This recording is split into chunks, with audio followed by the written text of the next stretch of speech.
Oke, monggo. Bagaimana Mbak E? Pripun? Tiap hari tuh kerja sambil dengerin konten Mas Andra dan Juli. Terima Terima kasih. kasih. Enggak begini, saya kan mau tanya nih, saya kan habis cuti. Nah, cuti ini kan kontrak tuh habisnya bulan 9 kan. Terus ini kan apa, di kontrak baru ini saya ambilnya cuti itu bulan 12. Terus yang saya tanyakan itu public holiday-nya yang Christmas sama yang tahun baru itu dapat nggak ya? Dapat loh Mbak. Dapat ya? Tetap dapat loh Mbak. Itu kan libur sampean dalam kontrak. Oh iya. Dihitung Begitu. aja. Berarti yang tanggal 25, 26 sama 1 ya? 1 apa itu? 1 Januari. 1 Januari. Iya, dapat. Berarti yang 3 hari itu dapat ya? Karena kan saya itu tanggal 22 Desember sampai dengan 4 Januari itu cuti ke Indonesia gitu. 2 minggu. Terus iya 2 minggu, 14 hari PP. Jadinya yang saya tanyakan ini apa public holiday-nya itu dapat apa enggak gitu. Dapat Mbak E. Oh iya Jaya, terima kasih kalau begitu. Ya. Saya tuh penasaran banget. Siap. Mas Andro kan dulu pernah di konten itu kan, oh kalau pinter bahasa Mandarin itu bisa usaha gitu. Nanti saya kasih tahu usaha gitu. Kira-kira tuh usaha apa ya? Sampai bahasanya Mandarin. Penasaran. Bahasanya Mandarin. Iya, Mandarin. Saya kan dulu pernah kerja di Taiwan kurang lebih 7 tahun lebih gitu. Terus ada sekarang ini karena COVID kan nggak bisa kembali ke Taiwan. Otomatis yang pertama kali buka itu Hong Kong. Jadinya ya sudahlah ke Hong Kong saja dulu gitu kan, mencoba apakah maksudnya tuh mencoba gitu. Karena dulu tuh ya karena dulu tuh pernah ada takut gitu kalau ke Hong Kong gitu. Karena apa, majikan tuh suka nginterminit gitu kan. Nanti tiba-tiba kalau di interminit gimana majikannya tuh keras gimana. Tapi alhamdulillah itu tuh dapat majikan yang baik gitu. Alhamdulillahirabbil alamin. Berarti kan tidak semua majikan Hong Kong itu kan sakarepe dhewe to Mbak. Kalau kita niat ingsun bekerja, otomatis kan majikan akan kembali baik sama kita, ya enggak? Benar. Bagi tipsnya tuh yang ex Taiwan mampu menaklukkan majikan Hong Kong. Piye tipsnya sampean? Iya. Tapi itu juga nggak langsung instan gitu tuh, nggak bisa karena apa, saya tuh di sini butuh 2 tahun, maksudnya tuh butuh sayang kontrak yang lama itu buat menaklukkan hati majikan dan juga bisa bisa nyorteni baik gitu loh Yes. Asal mulanya bagaimana perjuangan di awal 2 tahun itu? Awal 2 tahun tuh juga susah kan kitanya di itu kan cuma berdua sama kakek kan. Terus abis itu kakek tuh bangun itu ya jam 2:30 bangun, jam 4 itu udah keluar jalan-jalan gitu. Habis keluar itu jam 6 tuh kan yamja gitu kan. Itu selalu begitu Pak, tiap pagi tuh bangun, pokoknya bangun jam 4 gitu ya, 4:30-nya tuh langsung pergi. Terus habis itu kalau bangun jam 5, 5:30, tapi itu jarang. Biasanya tuh jam 4 lah, jam 4 tuh keluar rumah sampai itu. Habis itu nggak ada tidur karena belum ada komunikasi dengan baik ya. Ya udah saya jalani. Habis itu makan pun itu gimana ya? Kalau aku kan belanjanya selalu sama kakek. Nah kakek itu kalau biasanya tuh kalau cuma beli babi sama sayur, terus kan nggak pernah beliin apa. Aku tuh selama 1 tahun itu tuh kalau mau beli lauk gitu tuh selalu pakai uang pribadi gitu. Jadinya ya bertahan nggak apa-apa lah, ngumpet di hati itu, ngumpet kenapa ya di Taiwan aja tuh nggak pernah masnya tuh mengeluarkan uang untuk makan gitu. Kalau masalah makanan tuh di Taiwan udah tercukupi semuanya. Pernah gitu di hati tuh kayak kerja tuh jadi nggak ikhlas, semuanya tuh kayak gimana, greget gitu loh. Setelah itu banyak dengerin konten gitu kan, banyak mbak-mbak yang maksudnya majikannya yang dapat majikan yang apa jahat, apa maksudnya lebih ya, parah itu yang kurang baik gitu kan. Jadinya tuh di hati tuh iya ya jadi kerja tuh kayaknya tuh harus ikhlas, belajar ikhlas ya, siapa tahu nanti kakeknya tuh masnya tuh lebih baik lagi gitu kan. Jadinya tuh aku di sini ya juga belajar ikhlas lah, kerja ikhlas. Seumpamanya pagi jam 4 itu apa bangun apa keluar gitu, ya udahlah ikhlas gitu. Ya alhamdulillah dari sini tuh baik, dan sampai sekarang pun alhamdulillahnya lagi nggak pernah masnya tuh beli sayuran sendiri, lauk sendiri gitu. Bersyukur banget. Alhamdulillahirabbil alamin. Itu perjuangannya. Intinya niat ingsun ikhlas ya Mbak ya, nggak terlalu banyak protes kayak gitu ya. Benar. Sekarang betah berapa lama? Gimana? Sekarang sudah betah berapa lama di Hongkong? Hampir jalan 3 tahun, C. Alhamdulillah. Tuh perjuangannya nggak sia-sia ya. Alhamdulillah. Renew kontrak juga, walaupun pagi bangun jam 4, sayur beli sendiri.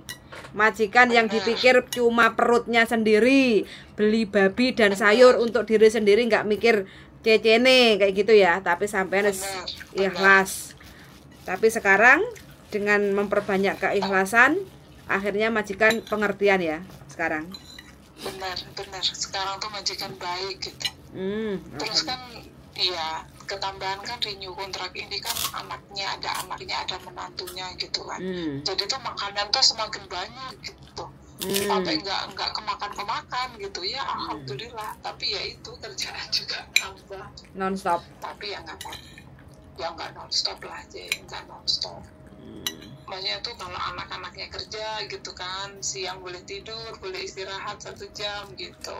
Alhamdulillah. Lebih banyak kepengertiannya ya dari majikan.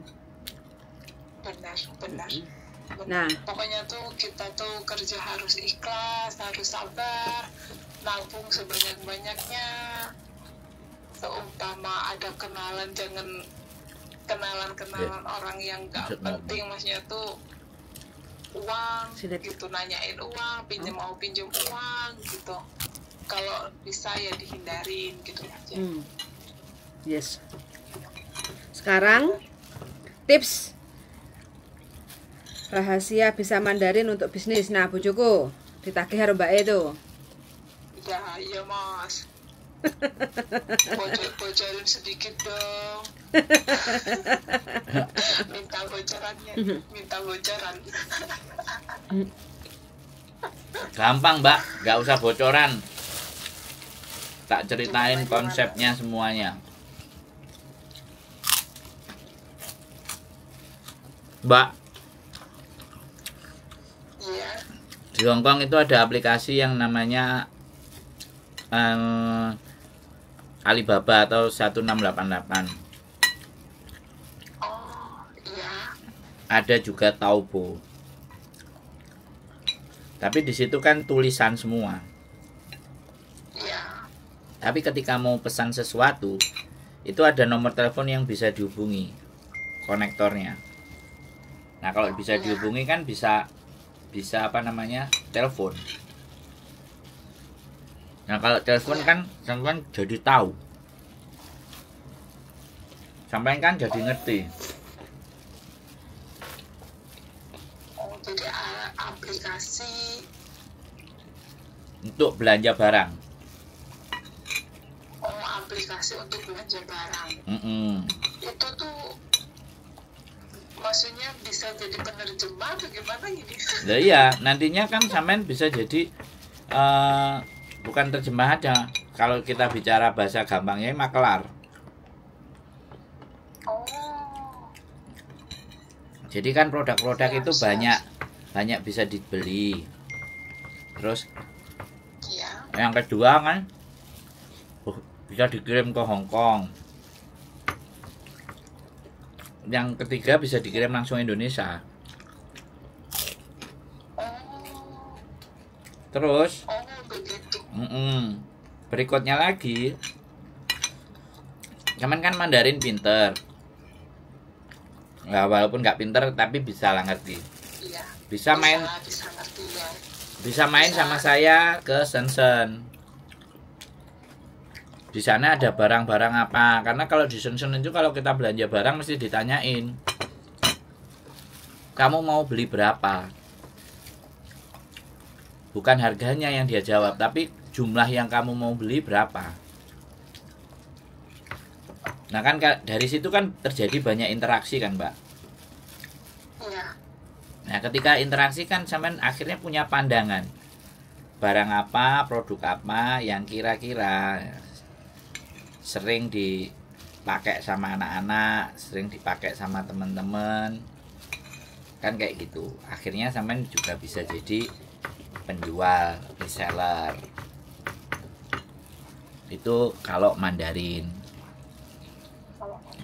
Nah, kalau kita mau dagang dan bisnis. Terus berikutnya, sampean kan bisa Mandarin secara ucapan. Nah, otomatis kan tinggal nambahin kemampuannya untuk menulis. Nah, sampean saya bisa baca tulisan tulisan Cina, tapi belum bisa menulis secara tangan. Bacanya sudah bisa. Iya. Nah, di aplikasi itu ada tulisannya. Jadi sampean sangat bisa membaca. Terus yang kedua kan kalau sampean ke Shenzhen, sampean di sana nanya barang ini kayak gimana. Nah, kemudian dia ngasih spesifikasi, sampean bisa belanja, sampean bisa mengerti. Terus prospek berikutnya, sampean tinggal nambahin lagi les menulisnya di Hong Kong. Ketika sampean punya sertifikasi Hong Kong, maka nanti di Indonesia sampean di Hong Kong aja sampean lihat perusahaan-perusahaan Cina yang ada di Indonesia, sampean bisa ngelamar. Nah, itu masa depannya ke sana kalau sampean bisa bahasa Mandarin. Jadi memang butuh effort, butuh usaha untuk melengkapi kemampuan bahasa Mandarin. Kan seperti itu. Kalau untuk les di Hong Kong sendiri tulisan Mandarin atau tulisan Cina gitu bisa ya? Ya ada, ya justru malah ada ya? Ada, justru malah sampean belajar beneran, ijazahnya keluar beneran, bisa jadi guru bahasa Mandarin di Indonesia. Siap. Bahkan kalau sampean pinter lagi dan bahasa Mandarinnya jago, sudah belajar, sudah ada sertifikat kelulusannya, dan itu Hong Kong, kan diakui. Sampean awal-awal supaya sebelum buka kelasnya sampean bikin di TikTok, sampean bikin di Reel. Di Indonesia bisa punya sekolahan sendiri bahasa Mandarin. Siap. Jadi kemampuan kalian itu sebenarnya luar biasa.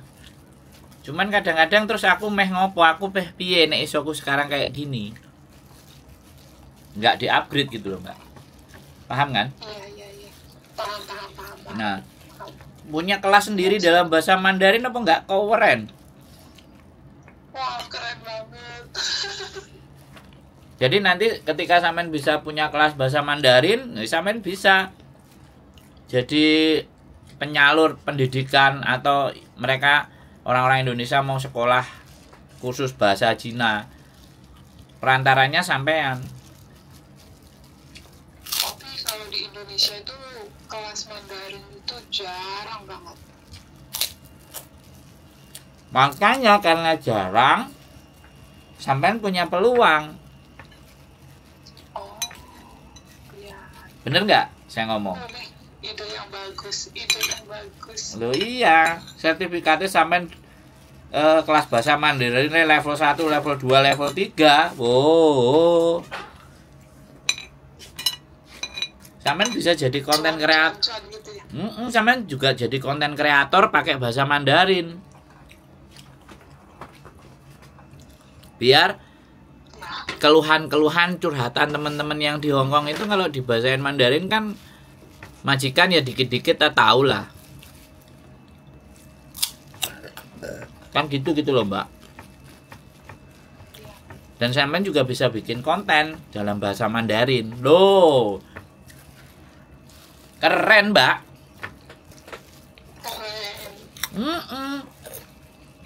Masalahnya tinggal sampean mikir sampai ke sana enggak gitu. Karena kadang-kadang berhentinya teman-teman itu aku ngelakuin kayak gini tapi aku gak nek duitnya.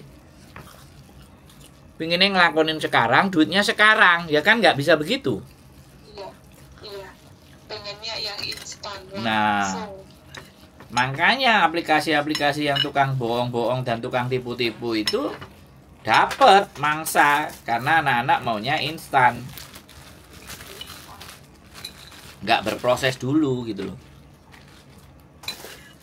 Jadi banyak sekali manfaat. Nah, kalau sampai nanti ternyata bahasa Mandarinnya keren, sampai agak sedikit ekspansi ke Amerika, tambah bahasa Inggrisnya juga keren. Ngajar bahasa Mandarin di Amerika sana rame. Boleh minat. Ngajar bahasa Mandarin di UK. Loh ini bukan tidak mungkin loh Mbak. Iya. Ada lah ya, ada ide juga. Soalnya apa? Soalnya tuh saya tuh juga mikir, masa sih selamanya maksudnya tuh di perantauan. Nah. Udah dulu pernah kerja di Taiwan, sekarang di Hong Kong. Nah. Terus kapan kita bareng sama anak sama keluarga gitu? Nah. Kalau sampean bisa bikin konten dalam bahasa Mandarin, sampean kan bisa menjelaskan Indonesia dalam bahasa Mandarin. Sehingga Indonesia lebih dilihat lagi sama pengusaha-pengusaha di Cina. Akhirnya pasti yang dicari orangnya adalah sampean. Aku mau butuh ini, produk Indonesia begini.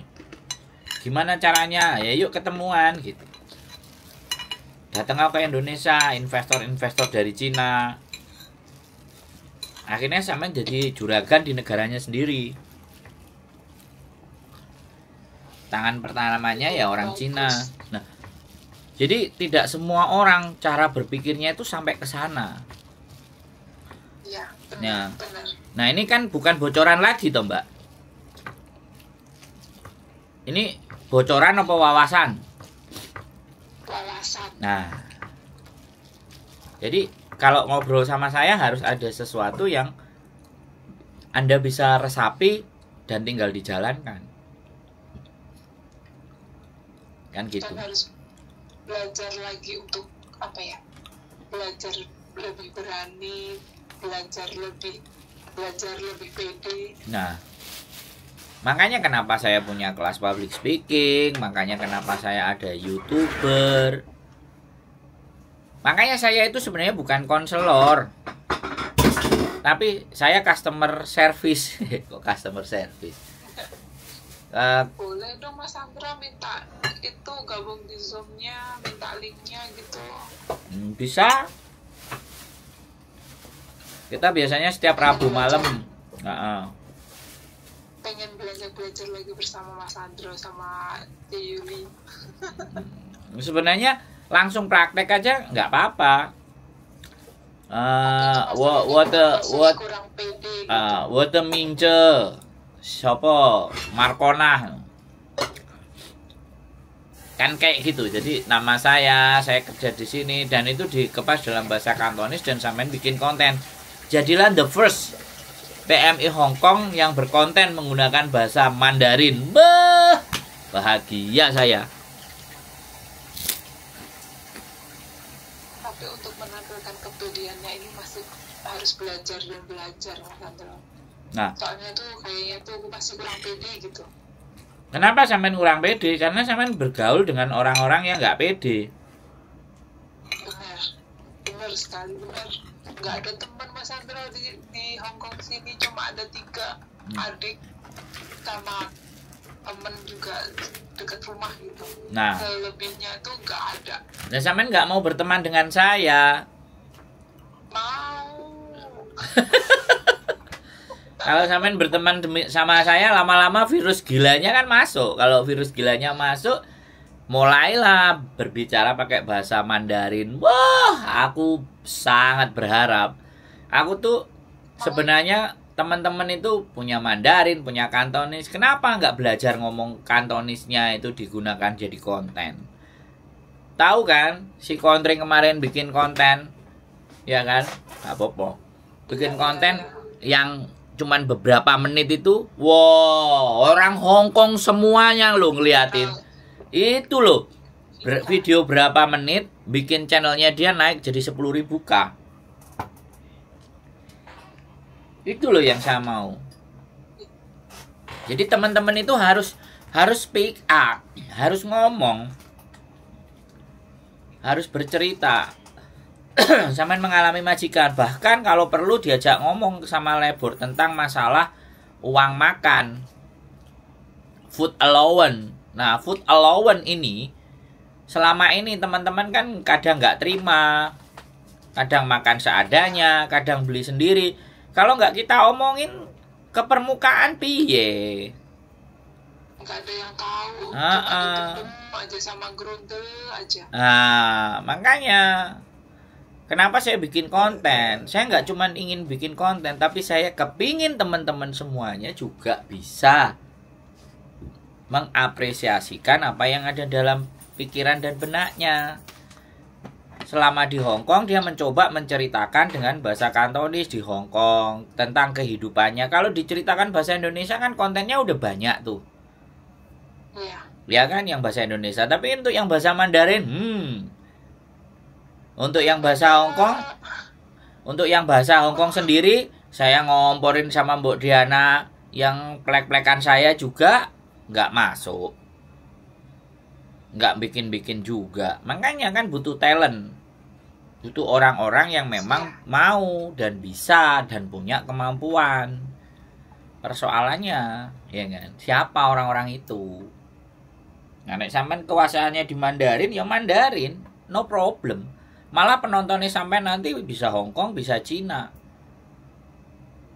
Jadi pulang ke Indonesia, sampean sudah bawa ada subscriber, sampean bisa ngonten Indonesia dengan bahasa Mandarin, memperkenalkan Indonesia dengan bahasa Mandarin. Bisa jadi sampean ditelepon. Siapa-siapa yang tertarik. Sekali lagi ya Mbak, ya saya itu tidak berpikir ketika saya nanti jadi YouTuber, saya itu jadi orang yang bisa memberikan manfaat, bisa ditelepon sama siapapun, bisa dihubungi sama siapapun. Saya dulu nggak berpikir seperti itu. Pokoknya gimana saya bikin YouTube, teman-teman juga pada bikin, dan semuanya berjuang bersama-sama. Pikiran saya di situ. Tapi setelah jadi YouTuber, selain bisa dapat uang, orang kenal saya dari Indonesia, ada perusahaan yang nelpon saya mau masarin barangnya, nanti jam 4 kita mau Zoom, dan mantan dosen. Itu kan bukan saya ngundang, tapi mereka tahu dari channel YouTube saya. Terus aku daftar pelatihan pendidikan seksual sama MES. Bagaimana menceritakannya? Terus kenapa Anda layak menjadi ambasador, menjadi trainer kita? Ya aku bilang, aku punya subscriberku domestic helper from Indonesia. Oke, Anda langsung diterima. Dan kenapa aku harus menerima Anda jadi trainer? Lah, aku punya yang dengerin, kalau aku punya knowledge kan aku bisa sampaikan sama teman-teman. Komunitas OY juga diundang, Caritas Vibes, kita juga diundang, Metode Center untuk bikin kelas. Itu apa sih? Ya karena kita mau berkarya. Kita menunjukkan apa yang kita bisa walaupun sedikit. Hidup kita itu 1% kita tambah, 1% kita tambah, 1%. Kita nggak usah banyak-banyak nambahnya prestasi. Iya. ya. Saya juga nggak butuh diakui, nggak kepingin diakui. Tapi ketika di YouTube saya itu kok seneng lihat kontennya Mas Andro, terima kasih ya, saya dapat manfaat dan dapat pencerahan. Belum dapat duit aja Mbak, saya itu sudah bahagia. Karena merasa hidup saya itu ada gunanya.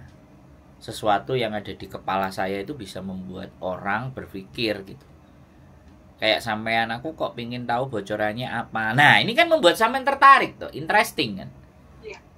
Iya benar. Sampai beberapa hari tuh mau telepon nggak gitu. Ya kan, makanya kalau toh pun saya juga berpesan buat teman-teman, kalau belum diangkat ya mungkin mohon maaf, ada keperluan-keperluan yang harus saya dahulukan. Telepon aja terus, lama-lama saya juga akan balas. Kalau lagi waktunya free, semuanya pasti akan saya telepon balik. Biasanya saya begitu. Makin hari tawaran-tawaran bisnis, tawaran-tawaran ngomong, tawaran-tawaran bicara itu banyak sekali Mbak. Tinggal mau saya ambil. Alhamdulillah. Saya telepon 1 kali saja sudah diangkat, berarti berjodoh. Berarti sampean orang baik. Sayanya yang nggak baik kan kayak gitu. Enggak lah, enggak. Baik kok, bermanfaat untuk semua orang, semua cece gitu. Ya aku sambil kerja, sambil dengerin YouTube-nya, terus pengalaman cece yang lain gitu. Ya maksudnya tuh ambil hikmahnya, problem-problem apa gitu. Inspirasi sekali. Makanya ini saya beranikan diri untuk untuk telepon sekaligus bertanya masalah itu public holiday itu di saat saya cuti gitu.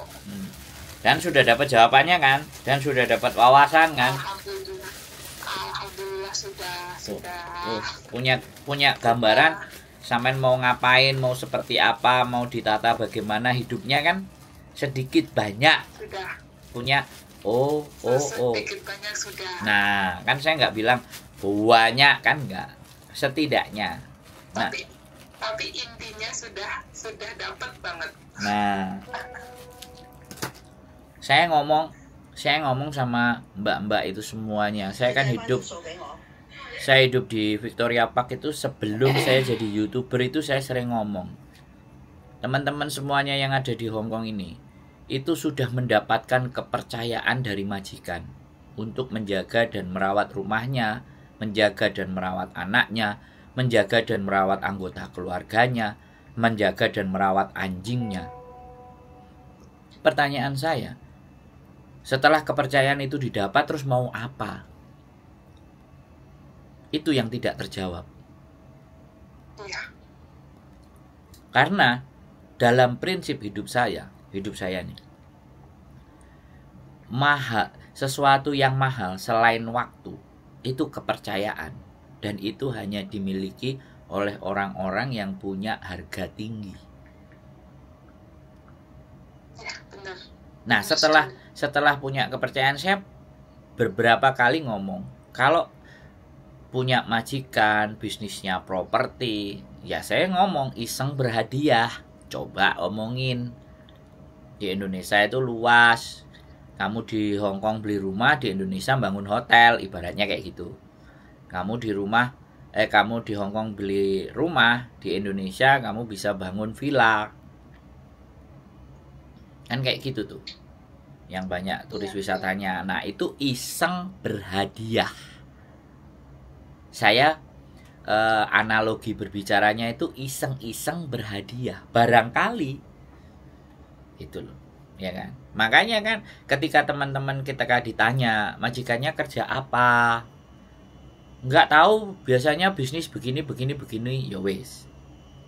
Kenapa nggak coba iseng-iseng kalau sampean punya kedekatan? Terus ada beberapa yang teman-teman justru malah sebaliknya, majikannya bisnisnya barang-barang Cina, dia disuruh ngambilin barang, nganterin barang, bawa ke toko semua, tapi tidak belajar. Jadi Kalau prinsip hidup saya ya, pada saat kita bekerja, itu jangan hanya bekerja saja. Tapi dari pekerjaan itu, apa yang bisa kita pelajari? Bagaimana pengetahuan kita bertambah atas bekerjanya. Jadi bekerja bukan hanya rutinitas hari-hari. Kayak sampean ini sudah mulai berpikir ke sana. Hei. Ngomong kok wohang wahing. Kepedesan dari caricane. Ora sopan. Jadi kayak gitu, Mbak. Jadi digali. Saya, kalau saya boleh bilang, dulu saya itu tidurnya di Victoria Park. Kalau bisa dibilang gelandangan Victoria Park. Karena saya nggak pernah tidur di hotel. Begitu menapakkan kaki saya di Hong Kong. Tapi kenapa saya hari ini sampean jadi tahu, jadi kenal? Ya karena saya nggak mau berhenti. Jualin peyek, jualin rokok, yang satu slopnya cuma $4, jual tempe, nganterin dari penjual tempe ke teman-teman yang masak, hanya untung 50 sen setengah hoji. Saya lakukan, Mbak, walaupun uangnya cuma $20 untungnya. Jadi dari situ terus saya nggak berhenti, saya belajar. Ketemu tukang jamu, disuruh bantuin jual jamu, ya saya jual jamu. Dari jual jamu itu saya belajar, ternyata Hong Kong itu segini. Saya tahu Sung Soi, saya tahu Polam, saya tahu Dun Mun, saya tahu Tung Chung. Sampai merembet.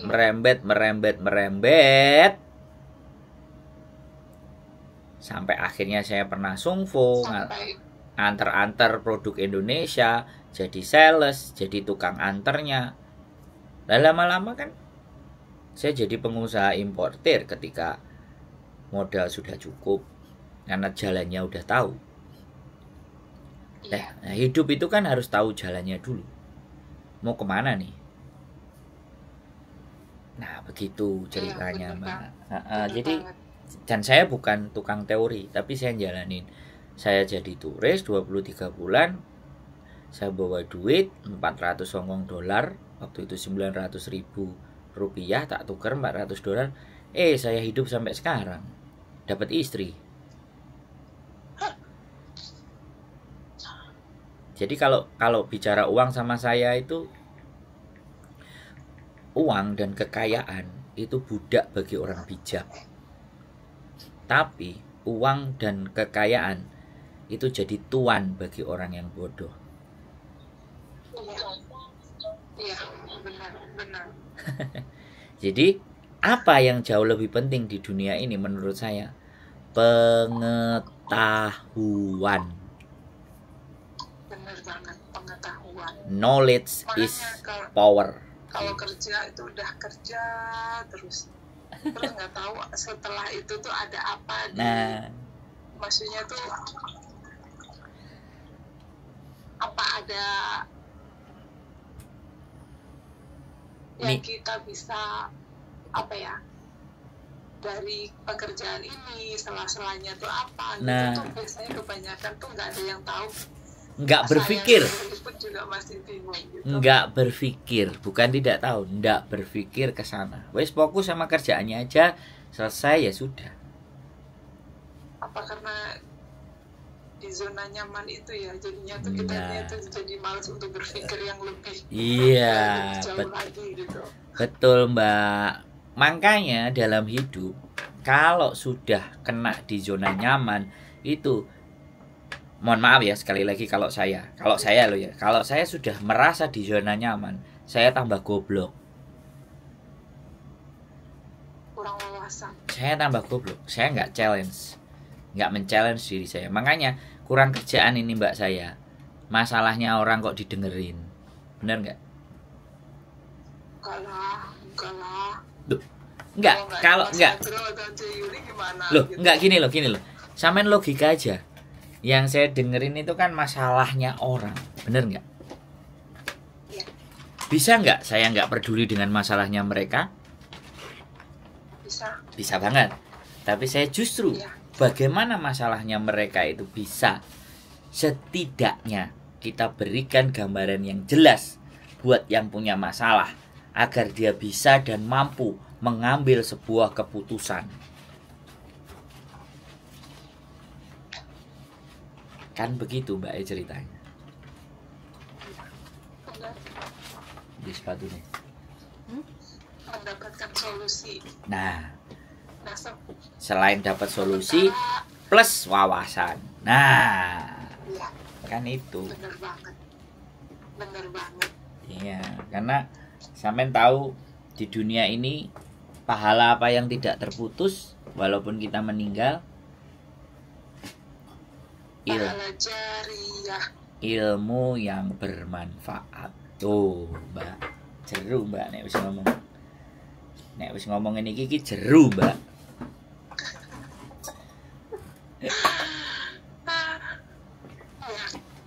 Oke? Untuk saat ini terima kasih. Siap. Saya sudah mendapatkan jawabannya. Terima kasih C. Yuli, terima kasih Mas Andro. Oke. Sehat selalu. Saya kedepannya itu maksudnya tuh bisa melangkahnya lagi tuh tidak takut dan memberanikan diri untuk melangkah lebih jauh lagi. Amin. Kalau ada waktu gitu saya mencari C. Yuli dan Mas Andro ngopi gitu. Monggo, itu senengan saya, Mbak. Ngopi Mas deh. Terima kasih. Siap. Assalamualaikum warahmatullahi wabarakatuh. Waalaikumsalam warahmatullahi wabarakatuh. Oke teman-teman semuanya,